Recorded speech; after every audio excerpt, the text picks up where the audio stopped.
bien, bonjour à tous, bienvenue dans cette nouvelle vidéo. Nous allons donc travailler sur la chanson de Eric Clapton, I Shoot the Sheriff. D'ailleurs, je crois que la version originale n'est pas de Eric Clapton, elle est de Bob Marley. Ça c'est pour la petite histoire. Donc version de Eric Clapton. Alors au niveau du son, au niveau du réglage de la guitare, il n'y a pas beaucoup de choses à en dire. On va se mettre un son clair avec un léger crunch.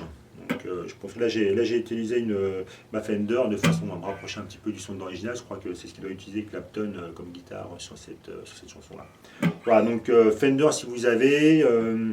Pour ce qui est du micro, je me suis mis sur le micro grave de la guitare. Si ça se trouve, il est sur le micro aigu. Honnêtement, moi je me suis mis sur le micro grave. Je trouvais qu'avec cette configuration de micro, ça sonnait sympa.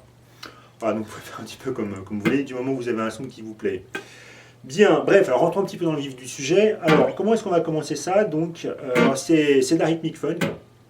Il faut réussir à avoir un feeling un petit peu reggae, donc on va essentiellement jouer sur les contretemps. Rappelez-vous que tout ce qui est reggae, en fait, on ne va pas jouer sur les temps, mais vraiment, vraiment entre deux. C'est-à-dire, si je mets un petit peu le métronome pour que vous ayez une petite base rythmique, ça sonnera un petit peu comme ça.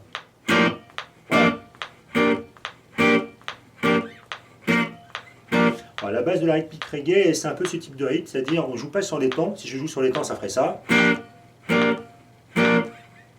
Mais c'est vraiment plutôt sur les contretemps qu'on va mettre les accentuations, les parties, les accords. Comme ça. Donc alors, par rapport à notre riff là, les accords d'Eric Clapton, comment ça va se placer? Donc alors, on va commencer on va pouvoir placer ça, c'est un renversement du sol mineur en fait. Donc sol mineur, on va prendre ça à la case 3. On peut faire ça simplement avec un barré. À la case 3 sur les cordes Ré, Sol, Si et Mi. N'hésitez pas à avoir une attaque bien franche. Et alors pour façonner un petit peu ça, donc mélange un petit peu de funk et de reggae, on va façonner ça comme ça. Je recommence. Alors je vous mets le métronome pour que vous sachiez un petit peu où est-ce que tombent les temps.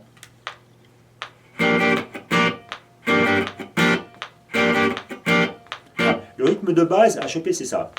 Alors n'oubliez pas que on ne va pas démarrer sur un temps comme je vous le disais à l'instant, on va vraiment démarrer sur un contre-temps, c'est-à-dire entre deux, ça va sonner comme ça. On commence alors. En fait, ça va être c'est un coup étouffé qui va tomber sur un temps. Vous voyez, là, je place un coup étouffé, mais le coup étouffé place sur un temps. Par contre, la première attaque au niveau du barré, la première attaque va vraiment tomber entre deux. Ouais, on sent bien que j'ai le coup étouffé qui tombe sur un temps. Ensuite, alors lorsqu'on est sur ce temps, je vais commencer à partir du coup étouffé, on a deux coups étouffés, à nouveau on fait sonner l'accord. Ce qui fera, ça fera. Vous voyez que le premier coup étouffé tombe sur un temps.